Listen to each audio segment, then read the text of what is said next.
নমস্কার প্রিয় দর্শক, আপনারা দেখছেন দ্য কেবি নিউজ প্লাস। আপনাদের সঙ্গে কথা বলছি আদিত্য। এবার মাননীয় মুখ্যমন্ত্রীর হুঁশিয়ারির তালিকায় ভারত সেবাশ্রম সংঘ, শ্রীরামকৃষ্ণ মিশন, এমনকি ইসকন।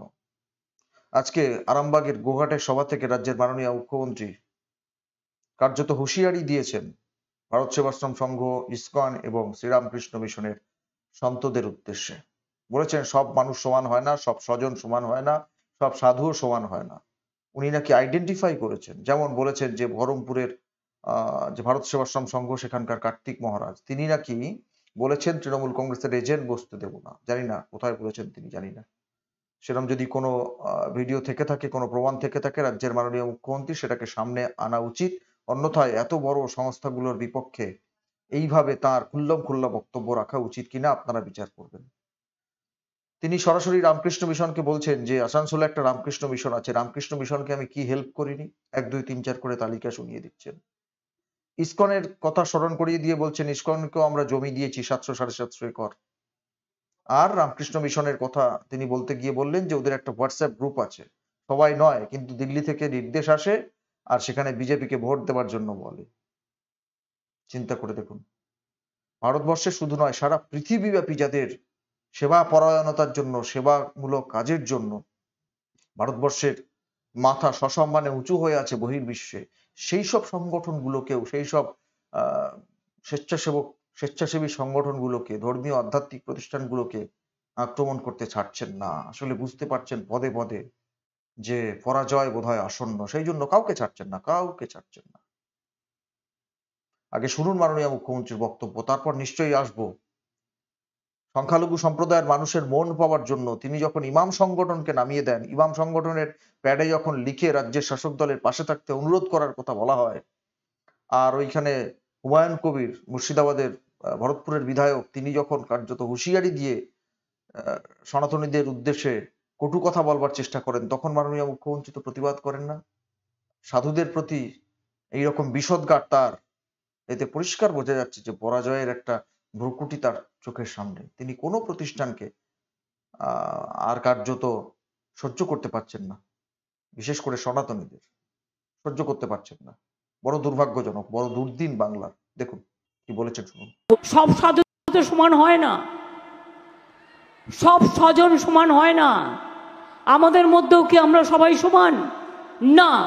এই যে বহরমপুরের একজন মহারাজ আছেন, আমি শুনেছি অনেক দিন ধরে, কার্তিক মহারাজ, ভারত সেবা সংঘকে আমি খুব শ্রদ্ধা করতাম। আমার শ্রদ্ধার্ঘের একটা তালিকায় তারা অনেক দিন ধরে আছে। কিন্তু যে লোকটা বলে আমি তৃণমূল কংগ্রেসকে এজেন্ট বসতে দেবো না, সে লোকটাকে আমি সাধু বলে মনে করি না। তার কারণ তিনি ডাইরেক্ট পলিটিক্স করে দেশটা সর্বনাশ করছেন। আমি আইডেন্টিফাই করেছি কে কে করেছেন। আসানসোলে একটা রামকৃষ্ণ মিশন আছে। আমি রামকৃষ্ণ মিশনকে কি হেল্প করিনি? সিপিএম যখন খাবার বন্ধ করে দিয়েছিল, আপনাদের অস্তিত্ব নিয়ে, স্বাধিকার নিয়ে, তখন কিন্তু আমি পুরো সমর্থন দিয়েছিলাম। মা বোনেরা আসতো, তারা তরকারি কেটে দিত, আর সিপিএম কিন্তু আপনাদের কাজ পর্যন্ত করতে দিত না। কিন্তু আমি জানি কয়েকজন, সবাই তো নয়। যেমন আমি শুনলাম আসানসোলের একটি মিশন আছে। ইসকনও মনে রাখবেন 700 একর জমি দিয়েছি ইসকন শহর করবার জন্য নদিয়াতে। ইসকনেরও একটা মন্দির আছে, ইসকনেরও একটা মিশন আছে। একটা দুটো তো থাকবেই। দিল্লি থেকে নির্দেশ আসে, বলে বিজেপিকে ভোট দেওয়ার জন্য বলো। কেন করবে সাধু সন্তরা এই কাজ? কিন্তু রামকৃষ্ণ মিশনকে সবাই সম্মান করে, শ্রদ্ধা করে। ওদের কাছে একটা হোয়াটসঅ্যাপ আছে গ্রুপ, ওদের যারা মেম্বার হয় তাদের নাম যারা দীক্ষা নেয়, তাদেরকে আমি ভালোবাসতে পারি, আমি দীক্ষা নিতে পারি, কিন্তু রামকৃষ্ণ মিশন ভোট দেয় না কোনোদিনও, এটা আমি জানি। তার আমি অন্যকে কেন ভোট দিতে বলবো? কেউ কেউ ভায়োলেট করছে, সবাই নয়। কিন্তু মনে রাখবেন, স্বামী বিবেকানন্দের বাড়িটাই থাকতো না আপনাদের এই মেয়েটা যদি বেঁচে না থাকতো।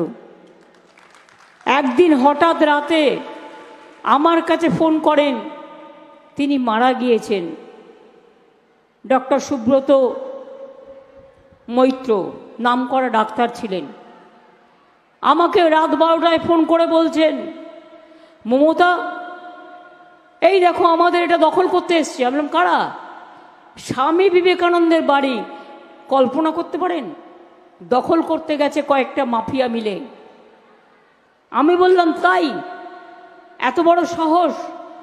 বাড়িটা কার নামে? বলল আসলে বাড়িটা তো আমাদের নামে নেই, সেই জন্য ওরা টাকা দিয়ে কিনে নিচ্ছে। আমি বললাম তাই? আমি পরের দিন মেয়রকে পাঠিয়ে বললাম যা টাকা লাগে আমরা রাজ্য সরকার থেকে দেব, ওই বাড়ি স্বামী বিবেকানন্দের থাকবে, আর কারো থাকবে না। বেশ, স্বামী বিবেকানন্দের প্রসঙ্গে কথা আছে, সেটা নিয়ে আসছি। তবে তার আগে একটা কথা বলি, সেটা হচ্ছে যে যেটা জানতে পারছি খুব ভালো সিদ্ধান্ত নিয়েছেন বিশেষ করে ভারত সেবাশ্রম সংঘের পক্ষ থেকে। আগামী কাল থেকেই তারা এমনি ইতিমধ্যেই প্রতিবাদ শুরু করেছেন, কাল থেকে তারা প্রতিবাদে হয়তো পথে নামবেন। তারা বিভিন্ন ভাবে এই অর্বাচীনতার জবাব দেবেন, এই স্পর্ধা, এই দুরন্ত স্পর্ধার জবাব তারা দেবেন। সাধারণ মানুষ তাদের সঙ্গে থাকবেন, সাধু সন্তরা তো থাকবেনই, সাধারণ মানুষ তারাও থাকবেন। এই দুঃসাহস সাধুদের বিরুদ্ধে এবং অত বড় প্রতিষ্ঠানের বিরুদ্ধে, ব্যক্তি বিশেষের বিরুদ্ধে নয়, একটা প্রতিষ্ঠানের বিরুদ্ধে, একটা গ্রুপ আছে হোয়াটসঅ্যাপ, কি কি তার মানে এটা কি বলতে চান? আপনারা ইমাম সংগঠনকে আপনাদের পক্ষে থাকার জন্য অনুরোধ করেন না?